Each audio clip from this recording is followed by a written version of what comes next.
हाँ जी। तो क्या हाल चाल। आलिया फिर से आपके सामने मोशन इन प्लेन का last topic, that is centripetal acceleration अपने हाथों में थामे हुए है।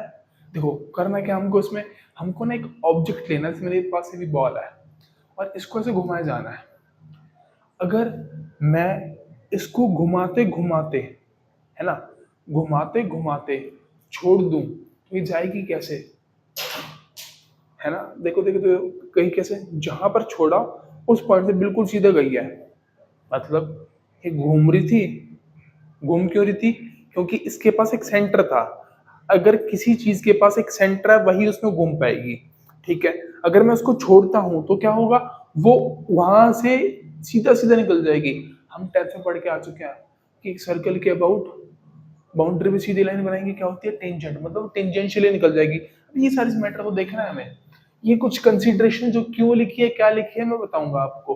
ठीक है। मे भी थोड़ा शोर सुनाई दे, ये सारे ड्रामे अभी होने होते हैं, तो थोड़ा एडजस्ट कर लेना।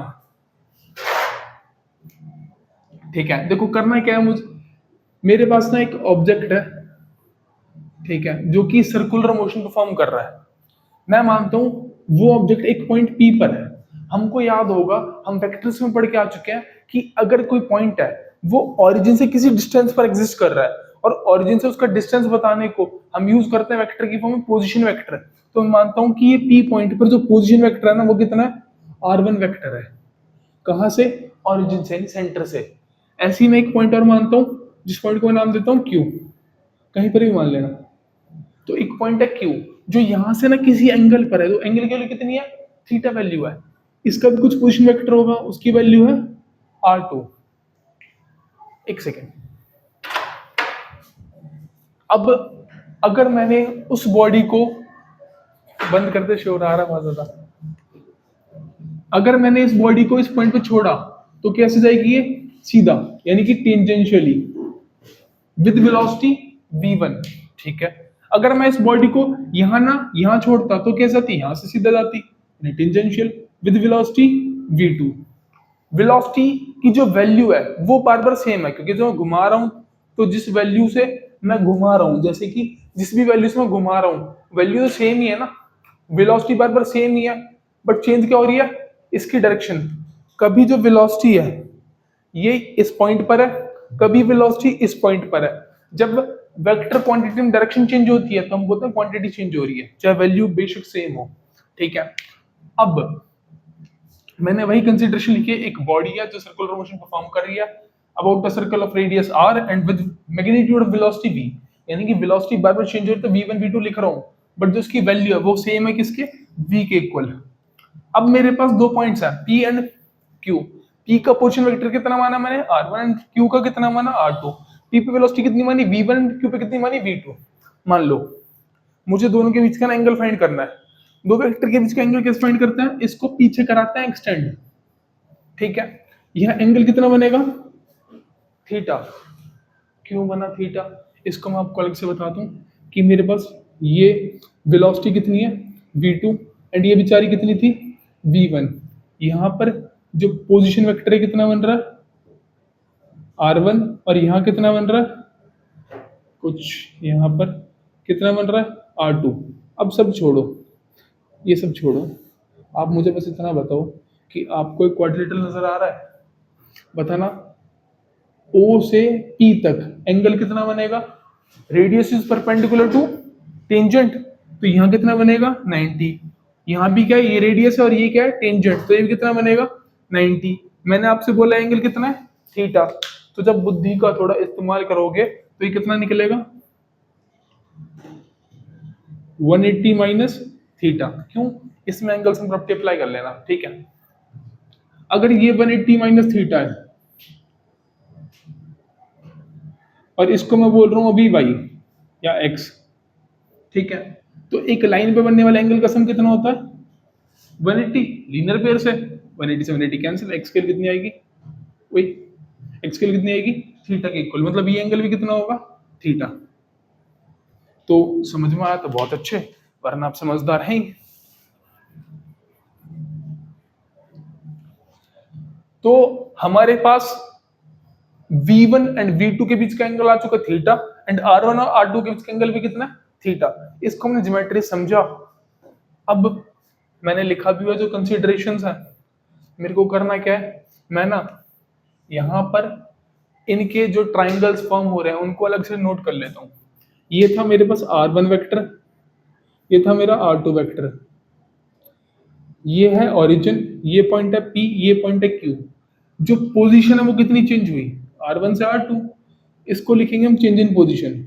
चेंज मतलब डेल्टा ट्राइंगल और पोजीशन R, ठीक है।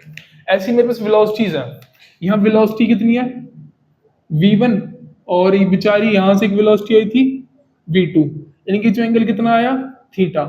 वेलोसिटी v1 से चेंज हुई v2, इसको क्या नाम दे दिया, चेंज इन वेलोसिटी। सिंपल है। इसको नाम भी देता है a b एंड c। आपको सिमिलरिटी आती होगी, 10th में इतने पढ़े लिखे हो गया, तो सिमिलरिटी अप्लाई करेंगे तो इन ट्राइंगल कौन सा है, ए बी सी एंड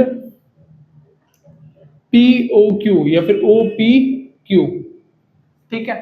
अब एक चीज सुनो, मैं लिख रहा हूं अभी, मैं लिख रहा हूं यहां पर ए बी, कौन है A B, V1 upon OP जो कि है R1, ये इक्वल है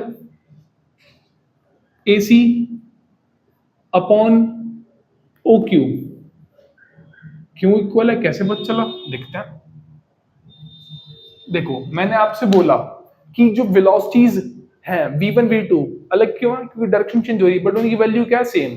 मतलब कि मैं ऐसे लिख सकता हूं कि मेरे पास जो v1 का मैग्नीट्यूड और v2 का मैग्नीट्यूड दोनों किसके इक्वल है, एक वेलोसिटी v के, जो मैंने पहले लाइट करा हुआ है। मैं एक और चीज लिख सकता हूं यहां से कि जो मेरा रेडियस है r1, यानी पोजीशन वेक्टर तो रेडियस ही है तो ये रेडियस और ये भी रेडियस, मतलब कि इनकी जो वैल्यूज हैं वो भी किसके इक्वल है, r के। अब एक बात होता ना, ए बी बाय ओपी क्या है, A B by OP v1 by r1, और v1 किसके, v के इक्वल, r1 किसके, r के, तो ये कितना जाएगा बेचारा v बाय r। ये क्या था, v2 बाय r2, ये v के इक्वल, ये r के इक्वल, तो ये भी v बाय r, मतलब दोनों ही इक्वल आ रहे हैं, ठीक है। एक और चीज, इनके बीच में ना कुछ एंगल है, ये थीटा और ये भी थीटा है, दोनों एंगल भी क्या होंगे आपस में इक्वल, POQ, सॉरी अगर मैं ABC पर लिख रहा हूं तो ABC क्या लिखना पड़ेगा, BAC, एंड उस साइड पर POQ, दोनों इक्वल है। अब हमने ना सिमिलरिटीज में पढ़ा हुआ है कि अगर साइड एंगल साइड आती है तो वो SAS सिमिलैरिटी रूल से क्या हो जाते हैं, ट्राइंगल सिमिलर हो जाते हैं, यानी ABC is similar to triangle OPQ। शोर के लिए माफी चाहते हैं, आंटियां रॉक ऑन कर रही हैं, ठीक है। अभी अगर मैं इसमें CPST अप्लाई करना चाहूं तो CPST क्या बनेगी, AB upon OP, BC upon PQ, ये बन जाएगा CPST से बाय CPST। अगली साइड क्यों नहीं लिखी, क्योंकि मुझे जरूरत नहीं है, लिखूंगा तब भी कुछ फर्क नहीं पड़ेगा, ठीक है। अब इसमें क्या कर सकते हैं हम, ए बी पता नहीं किसके इक्वल है, ए बी मतलब V1 किसके इक्वल है, V के। OP R1, यानी R1 किसके इक्वल है, R के। BC देखो भाई, BC डेल्टा V के, एंड PQ डेल्टा R के, ठीक है भैया जी। अब हम डेल्टा V फाइंड करना चाहते हैं, क्यों देखते हैं। तो डेल्टा V जब हम फाइंड करेंगे तो हम डेल्टा V को एक साइड रहने देते हैं एंड बाकी वैल्यूज को फेंक के मारते हैं। डेल्टा R को फेंक के मारेंगे दोनों जगह delta R by R into V, ठीक है।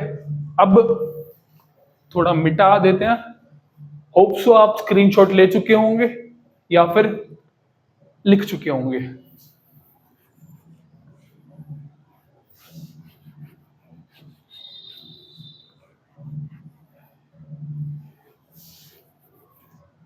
देखो अब यहाँ क्या, delta R by R into V और डेल्टा V, मैं इसको पलट के लिख रहा हूँ, डेल्टा V इस साइड लिख दिया मैंने and delta R into V by R यहाँ लिख दिया।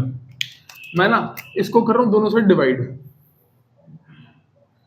Dividing both sides with respect to, किसके रिस्पेक्ट में डिवाइड कर रहा हूं मैं, डेल्टा टी, मतलब टाइम के। अब देखना क्या होगा टाइम से डिवाइड करने पर। अगर मैं इसको टाइम से डिवाइड करता हूं, डेल्टा बी अपॉन क्या बनेगा, डेल्टा टी। वहां भी क्या बनेगा, delta R upon delta T. अब बताओ वेलोसिटी अपॉन टाइम क्या होता है, change in velocity upon time क्या होता है, एक्सेलरेशन। एक्सेलरेशन कहां लग रही थी, कहां लग रही थी, वेलोसिटी सेम है, मैं तो एक्सेलरेट कर रहा हूं अपने हाथ से, मतलब एक्सेलरेशन मेरे हाथ जो सेंटर था उसकी तरफ लग रही थी, इसको बोलते हैं centripetal acceleration AC. R displacement मतलब position, position upon time, displacement upon time क्या होता है, वेलोसिटी। और पड़ोस में भी क्या लिखिए इसके, वेलोसिटी अपॉन में r, v into v, v square upon में आर। तो यहां से बेचारी सेंट्रीपिटल एक्सेलरेशन का फॉर्मूला, या फिर हम कह सकते हैं कि इसकी डेरिवेशन कंप्लीट हुई। ठीक है, तो ये था centripetal acceleration. Bye bye, chapter खत्म।